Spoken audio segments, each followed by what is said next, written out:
Yang keempat, saudara, pengaruh yang manis dari Roh Kudus dalam kekuatan rohani saudara. Kekuatan rohani sangat saudara butuhkan supaya saudara menang melawan godaan-godaan, supaya saudara menang melawan tantangan-tantangan, supaya saudara bisa bangkit menjadi seorang hamba Tuhan yang melakukan kehendak Tuhan. Saudara mampu mengalahkan semuanya, rintangan, godaan, pencobaan, semuanya saudara kalahkan. Kenapa? Karena saudara punya kekuatan rohani di dalam saudara. Haleluya. Simpson badannya besar, saudaraku, tetapi rohnya kerdil. Dan di sini kita diajari Tuhan, saudara, kita harus punya kekuatan rohani kalau kita mau menang melawan semua godaan-godaan. Apakah kita akan terus digoda sebelum Tuhan Yesus datang kedua kali menjemput kita? Ya, jawabannya iya. Tidak akan ada jawaban tidak untuk hal itu, saudaraku. Jawabannya akan tetap ya. Sampai Tuhan Yesus datang kedua kali, setinggi apapun kedudukan saudara dalam pelayanan, sudah bagaimanapun saudara melayani Tuhan, sudah berapa lama pun saudara melayani Tuhan, godaan itu akan tetap datang. Karena pekerjaan setan mencuri, membunuh, dan membinasakan. Dia adalah si penggoda. Saudaraku, bagaimana supaya kita bisa menang? Kita harus membiarkan Roh Kudus menguasai kita. Kita sebenarnya manusia roh di dalam. Itulah kita yang sebenarnya manusia roh. Tetapi di luar kita ini, daging kita ini semuanya, saudaraku, tempat kita tinggal, tempat kita yang sebenarnya lemah.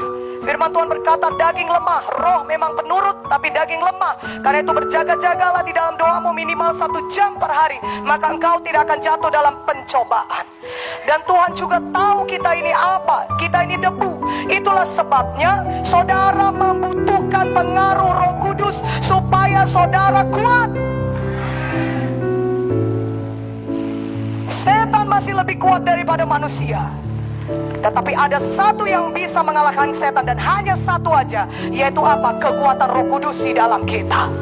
Karena itu tiap-tiap hari, saudaraku, kita harus memiliki kuasa Roh Kudus bekerja di dalam kita supaya kita kuat secara rohani. Bagaimana Roh Kudus memberikan kekuatan? Satu, pengaruh yang manis dari Roh Kudus memberikan kekuatan dengan mengimpartasi kekuatan kepada saudara di dalam manusia batinia saudara. Dia datang dan dia beri kekuatannya, kuasanya, sehingga kita bisa mengalahkan semua pekerjaan setan, bisa mengalahkan semua tantangan, bisa mengalahkan semua godaan-godaan. Jadi kita kuat rohani kita, kuat roh kita. Godaan apapun, sudah menari-nari pun dia seperti di depan Yusuf itu, saudara. Ya, istri Potifar itu sudah menari-nari dia di depan Yusuf. Tiap hari digodanya Yusuf, tapi Yusuf tidak pernah jatuh dalam dosa. Dan saudara lihat bagaimana Tuhan Yesus, Tuhan Yesus kita yang luar biasa. Dia juga dalam tubuh manusia. Kita tahu itu semuanya. Tuhan itu bukan hanya sekedar Tuhan, tapi dia sudah mengambil rupa menjadi seorang hamba, sama seperti manusia.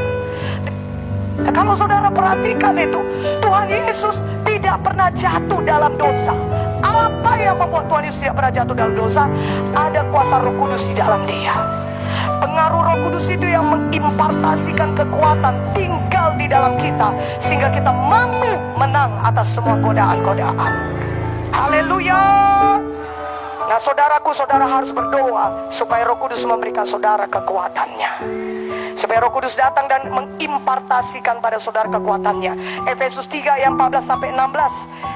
Saya baca kepada saudara, itulah sebabnya aku sujud kepada Bapa, yang daripadanya semua turunan yang di dalam sorga dan di atas bumi menerima namanya.